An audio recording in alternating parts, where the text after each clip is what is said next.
สื่อคักกล้องเห็ดเอาแล้วไม่เอาแล้วมันก็เลยน่ารักเลยเอาไงเจ็บเล่นเนอะ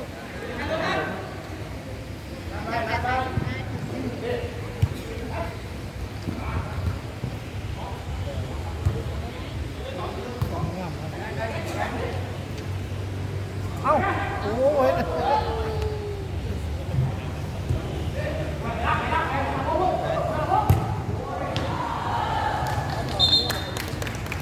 เข้าแล้ววะลงแค่ลงเลย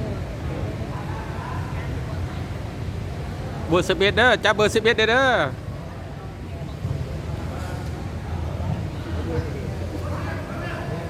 เบอร์11เบอร์11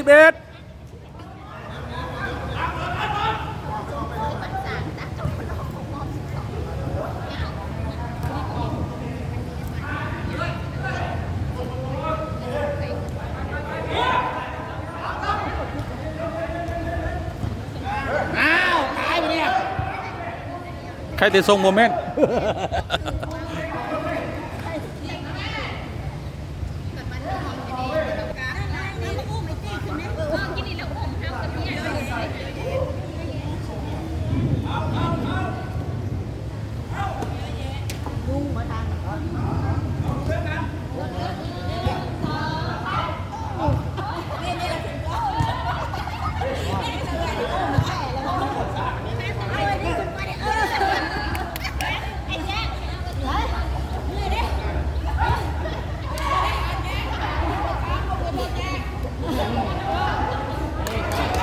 เบอร์11เบอร์11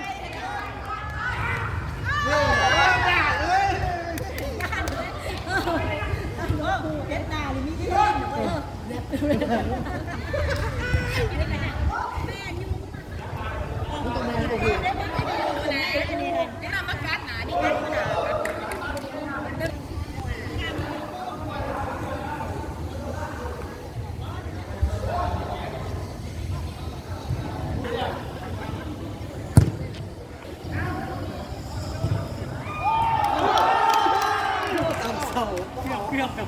รถซิดเชฟเลย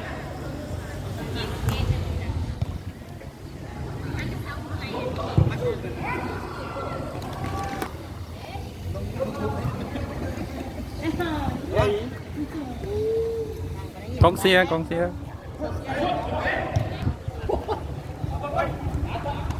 ไม่รู้หมักรถเชฟขา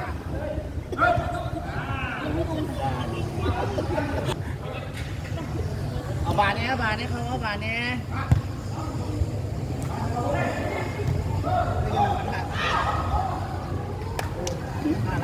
บอสฟิต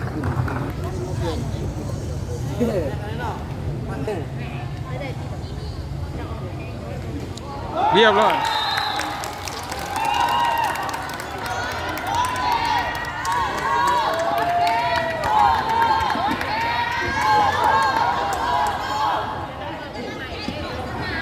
เบอร์11สู้สู้เบอร์11สู้สู้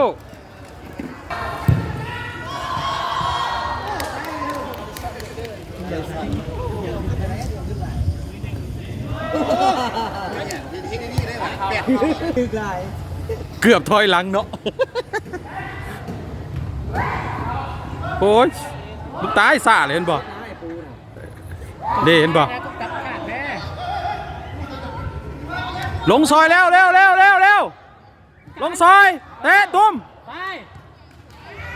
ออกเลย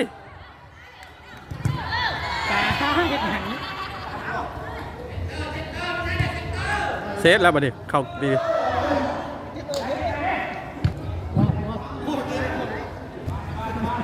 ฟังโค้ดเลยเด้อพี่น้อง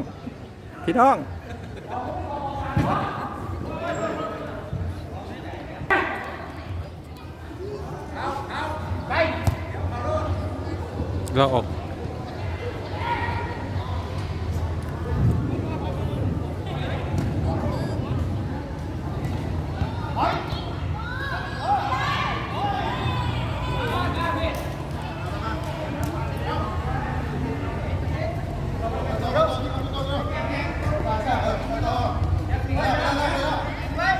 เบอร์11อยู่พูดเบอร์11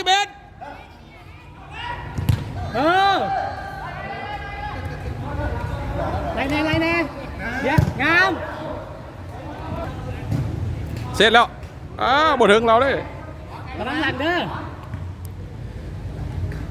ตอนนี้BOL สวรรณเขตนำไปเลยเนาะนำ BOL ภาคใต้ไปแล้ว1-0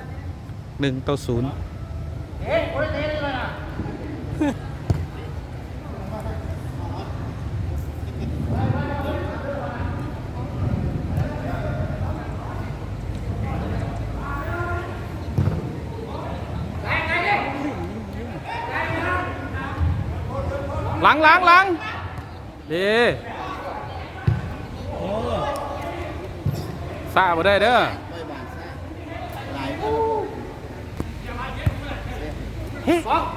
ตับคน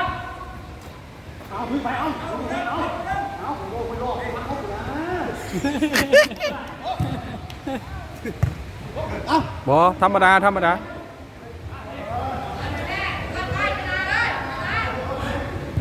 เสร็จแล้วบัดนี้เรียบร้อยเกือบ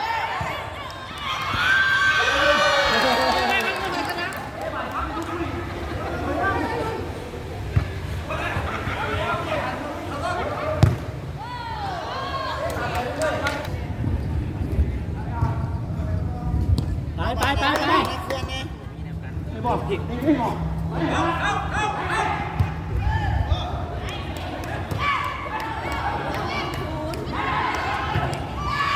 ตายคักบัดนี้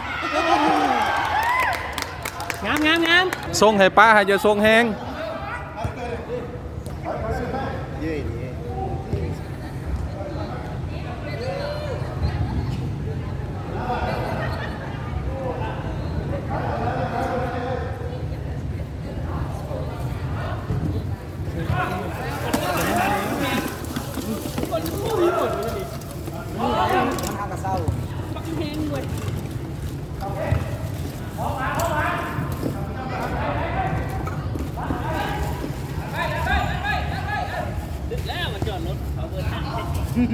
โอ้เลงบอกจะเรียกยังเรือมาบอกเลยหรอเบียร์เสียเปรียบเลยแหล้วมึงเอาออกโทษ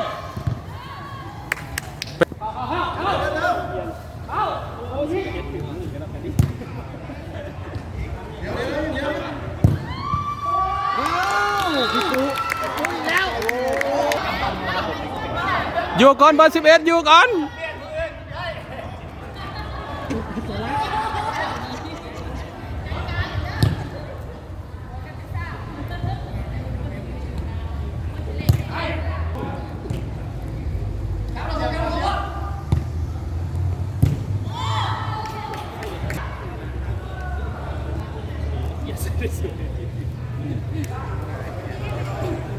มันเลื่อนแรงเลย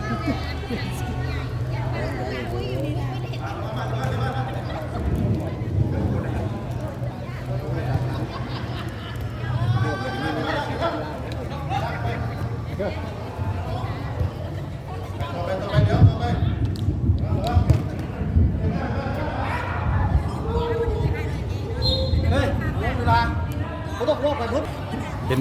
นบ่ใส่รองเท้ามันถึกเมือกเด้อผมสังเกตเด้อได้ใช่หรอฮะดีๆฮะ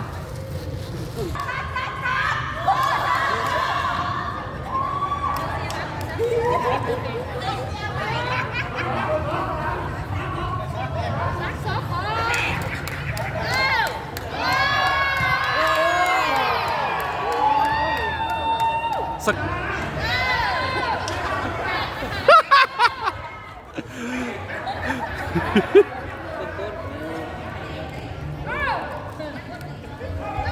พูดบักแห้งๆเห็นบ่ซับลูกเตะ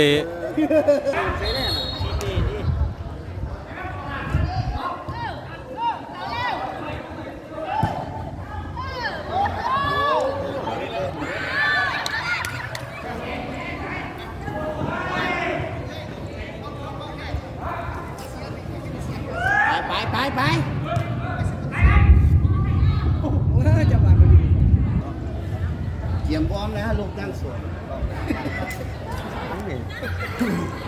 วางยังหมดคา อันนี้กล้องมาเนาะเนี่ย ตาออกงานใครนี่ โอ้ยสมัครลินคาของงานคาตัดต่อหาดิกซิตเพิ่นแล้วหาฮู้ไปหน้าเขาไปลงดูก่อนYouTube ก่อนลง YouTube หน้าข่อยมีลิขสิทธิ์หน้าข่อยมีลิขสิทธิ์เพิ่นว่า จะเฮ็ดคลิปขายบ่เนี่ยเป็นยูทูบเบอร์ว่ะ ไม่ขายดอก โอ้ยเอาไปลง เบอร์69ได้เด้อเบอร์69ได้เด้โอ้บ่ธรรมดาได้เด้ คนน่ะเบิ่งน่ะ ตอกสน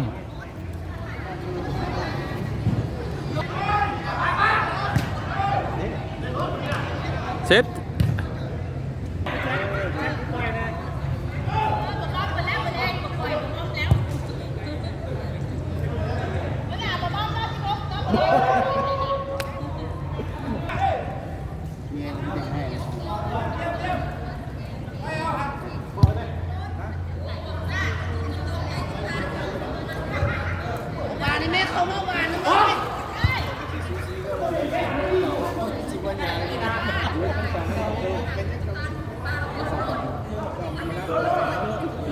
เสร็จไปดิ